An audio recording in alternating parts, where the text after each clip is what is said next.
दोस्तों कल्पना कीजिए, लोग शांति से एक अंतिम संस्कार में शामिल हो, किसी अपने को आखिरी विदाई दे रहे हो और अचानक गोलियां बरसने लगती है। सेना लोगों पर ताबड़तोड़ फायरिंग करने लगती है। बच्चे, बुजुर्ग, गर्भवती महिलाएं सब खून से लथपथ हो जाते हैं। ये कोई हॉरर फिल्म नहीं, ये सच है। 7 जून 2026 को घटित हुआ।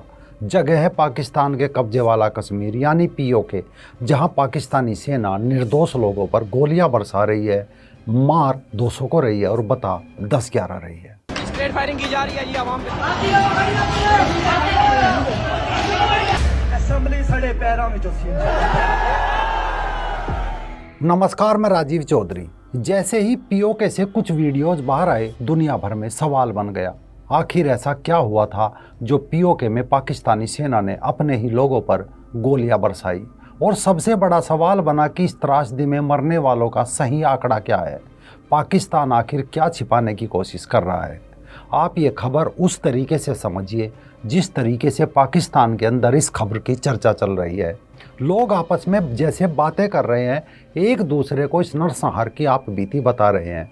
वो चर्चा क्या है? दरअसल पाकिस्तान अपनी औकात से अधिक हथियार खरीद रहा है।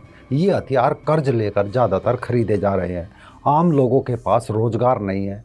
भूख का सामना वे लोग कर रहे हैं, जिससे वहाँ कई इलाकों में रोष पनप रहा है, भुखमरी फैल रही है। इसी बीच एक संस्था है जैक, यानी जॉइंट अवामी एक्शन कमेटी, JAAC।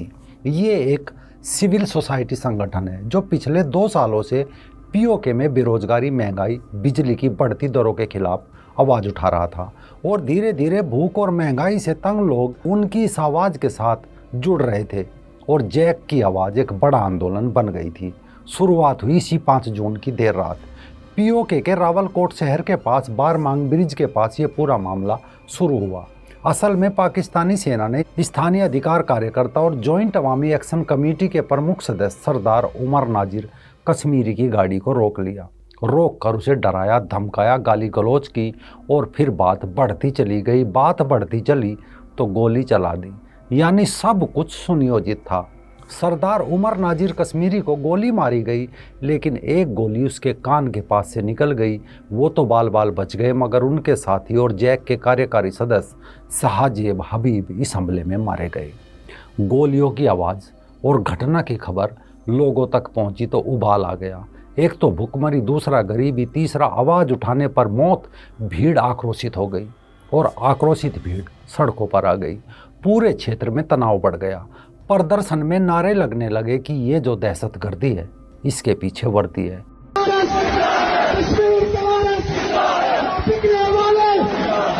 अगले दिन शाहजेब हबीब का अंतिम संस्कार था।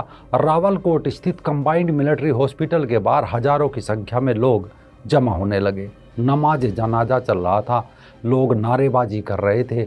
अचानक पाकिस्तानी सेना ने लाठी, आंसू गैस और गोलियों का इस्तेमाल करना शुरू कर दिया। सुरक्षा बलों ने मानो आंख बंद करके जिधर देखा उधर ही गोली बरसाना शुरू कर दिया। ये सब देखकर एक पुलिस के एक सब इंस्पेक्टर थे, सरदार इनायत। सरदार इनायत ने निर्दोष लोगों पर गोली चलाने से इनकार कर दिया तो पाकिस्तानी सेना ने खुद उसे ही मौत के घाट उतार दिया। यानी सेना के आदेश थे कि निहत्थे लोगों पर गोली चलाओ और जो इनकार करे उसे भी मार दो। केवल इतना ही नहीं, इस हिंसक कार्रवाई में जैक का दावा है कि कम से कम 27 नागरिक मारे गए, 200 से अधिक घायल हुए, जबकि स्थानीय लोगों का आकलन और भयावह है, जिसमें 100 से अधिक मौतों का अनुमान लगाया जा रहा है। सबसे चौंकाने वाला खुलासा एक खुफिया डोजियर में हुआ, जिसमें दावा किया गया कि इन मौतों में 19 बच्चे और 7 गर्भवती महिलाएं भी शामिल है, जबकि पाकिस्तानी सरकार ने आधिकारिक तौर पर 11 पुरुषों की मौत की पुष्टि कर रही है। इसके बाद 9 जून को पूरे पीओके में बंद और लॉन्ग मार्च का ऐलान किया गया, जिसके बाद से पूरी वादी में हालात बेकाबू हो गए। हालात इतने ख़राब हो गए कि पीओके के मीरपुर, भिंबर, कोटली, सुधनोती जैसे शहरों में करीब हजारों लोगों को अरेस्ट किया जा चुका है। इंटरनेट बंद कर दिया और पाकिस्तान ने 15,000 से अधिक अतिरिक्त सैनिक वहाँ पर भेज दिए। अब आप सोच रहे होंगे आखिर इत लोगों में इतना आक्रोश क्यों था? दरअसल इसकी 2 बड़ी वजह थी। पहली वजह एक 38 सूत्री मांग, जिसमें प्रमुख मांग थी सस्ता गेहूँ, बिजली का बिल कम करना और उन 12 सीटों को ख़त्म करना जो पाकिस्तानी जनरलों के चहेते उम्मीदवार को विधानसभा में बैठाने के लिए रिजर्व है।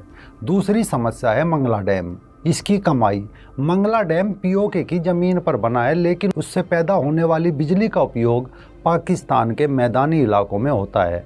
पीओके के लोगों का तर्क है क्योंकि बांध उनकी ज़मीन पर बना है, इसीलिए उन्हें कम दरों पर बिजली मिलनी चाहिए। लोग कह रहे हैं कि हम तो आटा मांग रहे थे और सेना में गोलियां दे रही है। जब पीओके में सब हुआ तो लंदन में पाकिस्तानी हाई कमीशन के बाहर विरोध प्रदर्शन शुरू हो गए। 30 ब्रिटिश सांसदों ने सरकार को खत लिखा, तो समझ जाइए हालात कितने बेकाबू होंगे। अब पीओके में खुलेआम पाकिस्तानी सेना वापस जाओ के नारे लग रहे हैं। एक वायरल वीडियो में साफ दिख रहा है कैसे हजारों लोगों की बेकाबू भीड़ ने पाकिस्तानी सेना और रेंजर्स को खदेड़ दिया है। वहाँ से खबरें भले ही बाहर कम आती है या हमारी मीडिया को उन खबरों को चलाने का टाइम ना हो, पर यह पहली बार नहीं है जब पीओके में सैन्य शासन के खिलाफ आवाज़ उठ रही है। साल 2024-25 में भी हिंसक झड़पें हुई थी। तब भी अवामी एक्शन कमेटी मीरपुर के प्रमुख नेता आरिफ ने कहा था कि पाकिस्तान पीओके के लोगों के साथ सम्मानजनक व्यवहार नहीं करता। इलाके के लोग दशकों से उत्पीड़न, भूख, अनदेखी और मुश्किलों का सामना कर रहे हैं। उन्हें लूटा जा रहा है और जबरन विस्थापित किया जा रहा है। आरिफ ने साथ में ये भी कहा था कि पाकिस्तान के संविधान के अनुच्छेद 257 के अनुसार पाक अधिकृत कश्मीर पाकिस्तान का हिस्सा नहीं है। अब एक बार फिर वही हुआ। पाकिस्तान की सेना अपने कुकर्म छिपाने के लिए कम्युनिकेशन ब्लैकआउट लगा रही है। पूरे पीओके में इंटरनेट बंद कर दिया है ताकि कोई भी वीडियोज बाहर ना जा सके। लेकिन इस बार बर्दाश्त की सीमा वहाँ लोगों की पार हो चुकी है। लोग अपनी ज़मीन का मालिक खुद बनना चाहते हैं। इस्लामाबाद के इशारों पर चलने वाली कठपुतली सरकार को वहाँ से बाय बाय करना चाहते हैं। इसमें एक तरफ तो पाकिस्तानी सेना है जो गोली चला रही है, दूसरी तरफ वहाँ की मीडिया है जो ब्लैकआउट कर रही है, सैनिकों की भरमार कर रही है और निहत्थे लोगों पर गोलियां चलाई जा रही है। एक तरफ का पूरा क्षेत्र है गरीब किसान, व्यापारी, वकील, छात्र जो सिर्फ रोटी, बिजली, इंसाफ की मांग कर रहे हैं और उनकी इस मांग का जवाब गोलियों और आंसू गैस से दिया जा रहा है। आज दिखावे को पाकिस्तान में पाक अधिकृत कश्मीर के लिए एक अलग संविधान है, लेकिन यहाँ इस्लामाबाद के इशारे पर एक कठपुतली सरकार भी चलती है। पाकिस्तान की सरकार इलाके को नॉर्दर्न एरियाज कहती रही। इलाके पर ज़्यादातर फौज का नियंत्रण है। यहाँ 2009 में जाकर चुनाव हुए, लेकिन यहाँ की असेंबली अपने बूते कोई कानून नहीं बना सकती। सारे फैसले काउंसिल लेता है जिसका अध्यक्ष पाकिस्तान का प्रधानमंत्री होता है। 2009 में नॉर्दर्न एरियाज का नाम बदलकर गिलगित बाल्टिस्तान कर दिया था। अब चीन पाकिस्तान का अब्बू बना हुआ है। उसने पाकिस्तान में बहुत निवेश भी कर रखा है। ग्वादर में एक बड़ा सा पोर्ट भी बनाया गया। चीन की एक बड़ी योजना है चाइना पाकिस्तान इकोनॉमिक कॉरिडोर।